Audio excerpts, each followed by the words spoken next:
Industrial buildings are failing under growing demands. Aging structures, heavier equipment, and poor renovation decisions can lead to safety risks, costly repairs, and operational downtime.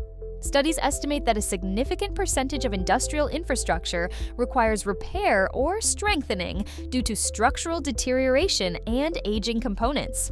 Engineers and organizations today face the challenge of maintaining existing facilities while adapting them to new operational requirements. Many struggle with identifying structural weaknesses, selecting the right renovation methods, and ensuring compliance with modern design standards. These issues often arise from limited knowledge of building evaluation, load analysis, and effective strengthening techniques.